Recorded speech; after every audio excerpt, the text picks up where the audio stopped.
Assalamualaikum warahmatullahi wabarakatuh. Di video kali ini saya akan menyampaikan materi tentang ekosistem yang harmonis, mata pelajaran ilmu pengetahuan alam dan sosial untuk kelas 5 SD atau MI. Sebelumnya perkenalkan saya Miftahul Khairiyah dari kelas 4B Program Studi Pendidikan Guru Sekolah Dasar dengan NIM 2321800073.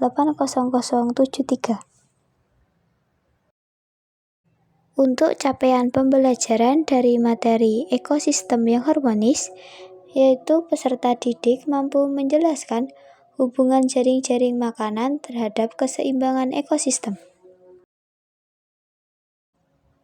Kemudian untuk tujuan pembelajarannya, yang pertama yaitu peserta didik diharapkan mampu menjelaskan hubungan jaring-jaring makanan terhadap keseimbangan ekosistem. Yang kedua, peserta didik diharapkan mampu menyelidiki dampak dari suatu masalah terhadap jaring-jaring makanan dalam suatu ekosistem. Yang ketiga, peserta didik diharapkan mampu menyebutkan contoh upaya manusia dalam menjaga keseimbangan ekosistem. Pernahkah kalian berkunjung ke sawah? Apa aja sih yang dapat kita temukan di sawah? Nah, hal-hal yang kalian temukan di sawah biasanya seperti padi, tanah, air, matahari, katak, dan burung, yang merupakan bagian komponen-komponen dalam ekosistem sawah yang terdiri dari komponen biotik dan abiotik yang saling berinteraksi untuk mentransfer energi melalui jaring-jaring makanan. Apa itu ekosistem? Ekosistem adalah tempat di mana makhluk hidup atau biotik dan benda-benda tidak hidup abiotik saling berinteraksi. Dalam ekosistem, setiap komponen biotik dan abiotik memiliki peran penting. Dan jika salah satu komponen terganggu atau hilang, maka keseimbangan ekosistem juga bisa terganggu. Komponen ekosistem terbagi menjadi dua, yaitu komponen biotik atau benda hidup dan komponen abiotik atau benda tidak hidup. Contoh dari komponen biotik yaitu manusia, padi, rumput, belalang, katak, tikus, ular, dan lain sebagainya. Kemudian untuk komponen abiotik, contohnya tanah, air, udara, batu, dan matahari.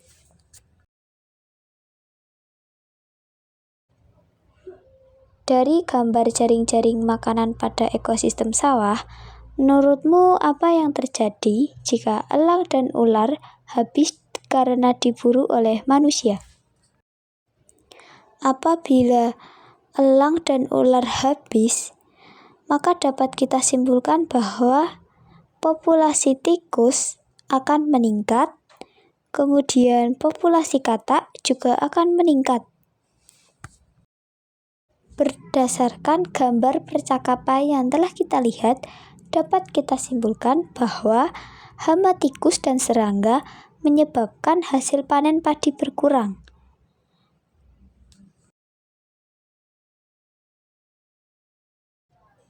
Adapun peran jaring makanan dalam menjaga keseimbangan ekosistem.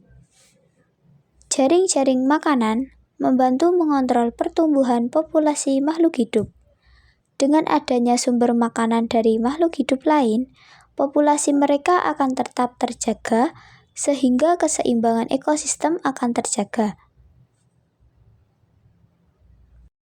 Sedangkan dengan salah satu komponen dalam jaring-jaring makanan dapat mengakibatkan hilangnya sumber makanan, membuat populasi mereka akan berkurang sehingga keseimbangan ekosistem akan terganggu dan rusak.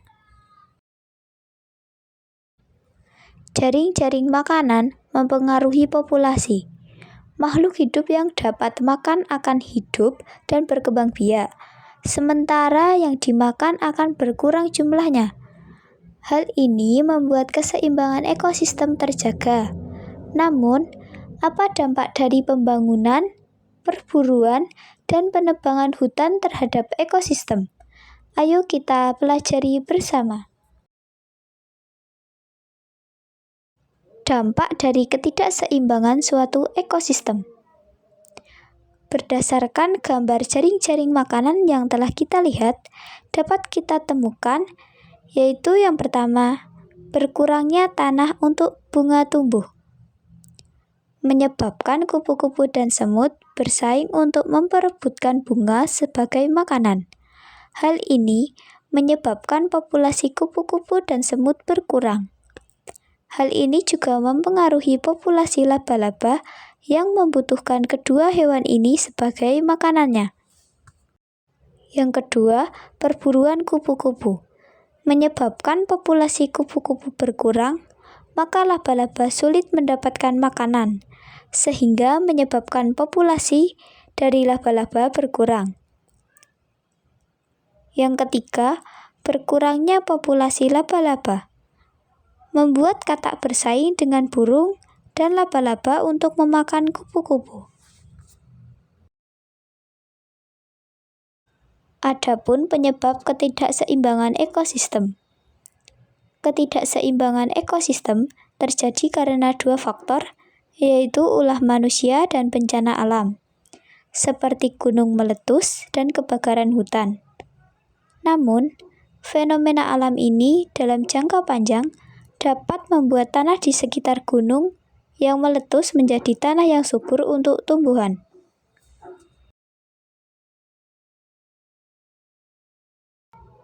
Peran manusia dalam menjaga keseimbangan ekosistem. Manusia seharusnya menjaga keseimbangan ekosistem karena hidup bersama makhluk hidup lainnya. Namun, ulah manusia di bumi sering mengganggu keseimbangan ekosistem, misalnya dengan membuang sampah sembarangan. Contoh upaya manusia yang menjaga keseimbangan ekosistem. Yang pertama ada penanaman kembali tanaman atau reboisasi guna untuk menjaga keberadaan produsen. Yang kedua, memanfaatkan dekomposer untuk membuat pupuk dan menyuburkan tanah. Yang ketiga, tidak menangkap dan membunuh hewan secara sembarangan dan berlebihan. Yang keempat, mengurangi limbah dan sampah serta membuangnya pada tempat yang tepat. Kemudian ada contoh ulah manusia yang mengganggu keseimbangan ekosistem. Yang pertama yaitu penangkapan hewan liar. Yang kedua, pencemaran air. Yang ketiga, pencemaran udara. Yang keempat, penggundulan hutan. Ayo kita belajar menyelidiki dampak ketidakseimbangan ekosistem. Perhatikan gambar jaring-jaring makanan di sawah di bawah ini. Nah, yang pertama ada tanaman padi yang berperan sebagai produsen.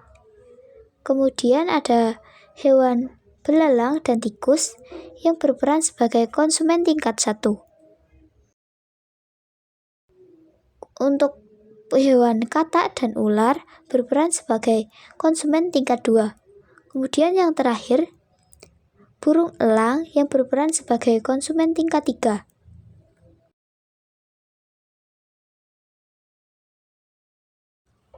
Langkah pertama, selidikilah beberapa masalah yang terjadi dan apa dampaknya pada jaring-jaring makanan di sawah.